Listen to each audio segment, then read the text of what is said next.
Kasihan, PKS tidak bisa usung calon wali kota di Solo. Mardani hanya bisa nyinyirin Gibran.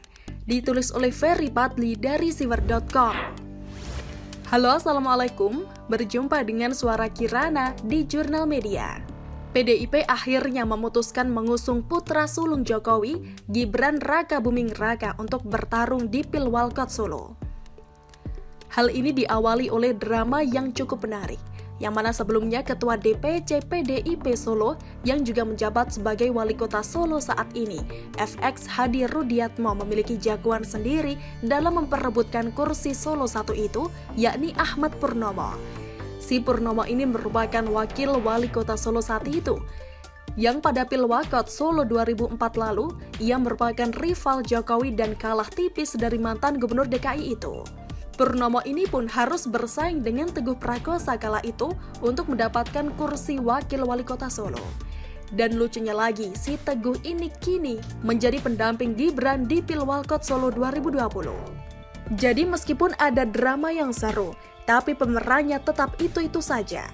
Semuanya kader PDIP, karena memang Solo ini merupakan basis massa PDIP. Keputusan PDIP mengusung Gibran Teguh ini pun cukup mendapat apresiasi dari banyak parpol.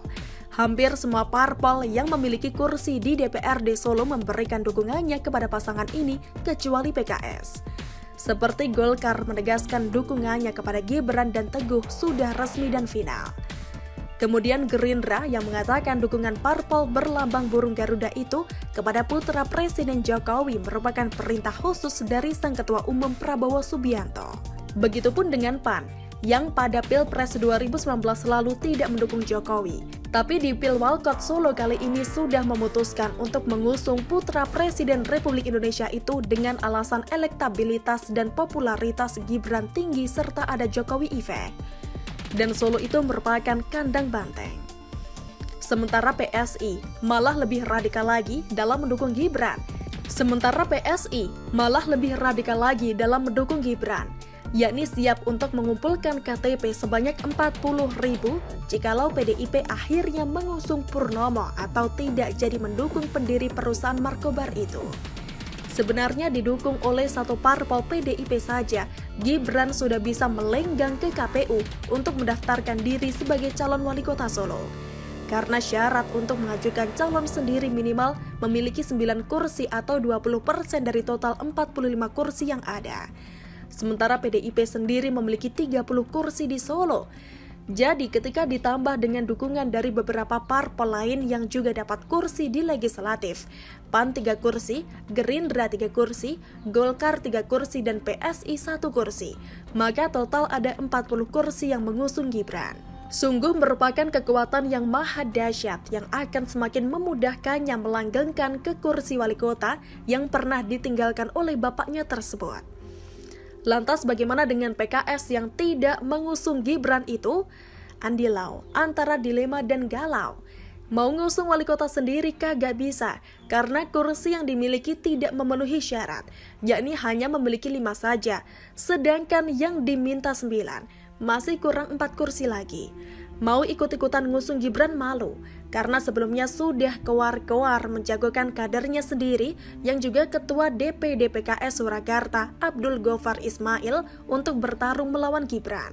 Sementara untuk mengusung calon independen susah untuk dilakukan oleh PKS, karena harus mengumpulkan fotokopi KTP terlebih dahulu yang jumlahnya puluhan ribu itu. Sedangkan kita tahu sendiri bahwa Solo itu merupakan salah satu wilayah penyumbang suara terbesar PDIP. Bisa-bisa nanti kalau PKS memaksakan kehendak mengusung calon wali kota independen, warga Solo enggan memberikan fotokopi KTP mereka kepada partai yang pernah dipimpin oleh Lutfi Hasan Ishak itu. Karena hati dan jiwa mereka sudah terpatri ke PDIP. Jadi ada kemungkinan PKS di Pilwalkot Solo 2020 mendatang zong, alias hanya jadi penonton saja, karena tidak ada calon untuk diusung.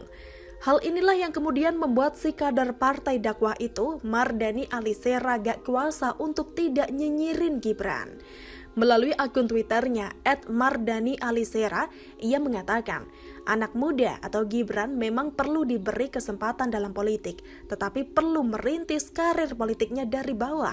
Tanpa proses yang alami, kapasitas dan keterampilan memimpin tidak terasa dengan tajam. Fenomena ini sekaligus menunjukkan pentingnya kaderisasi di dalam partai politik. Inti dari cuitannya itu yakni Gibran jangan nyalon wali kota dulu biar PKS bisa punya calon juga. Terus naik jadi murabi, nikah sama ukhti PKS baru nyalon wali kota Solo. Kelamaan Ferguson, KWK. Padahal sudah sangat jelas apa yang dilakukan oleh Gibran itu tidak melanggar konstitusi. Dan mencalonkan diri sebagai wali kota Solo adalah haknya sebagai warga negara. Lagi pula dia berjuang dari bawah kok. Mendatangi rumah-rumah warga dari kampung ke kampung untuk mempromosikan diri, karena ia tak pernah dipromosikan oleh bapaknya. Anak SBY atau AHY dan anak Soeharto atau Tommy Soeharto juga terjun ke ranah politik kok. Bahkan AHY harus rela meninggalkan jabatannya di militer demi untuk mencalonkan diri sebagai gubernur di Pilgub DKI 2017 lalu. Dan sekarang malah jadi ketua umum partai. Pertanyaannya, apakah AHY tidak ikut liko dulu sebelum jadi ketua umum partai itu merupakan kaderisasi parpol?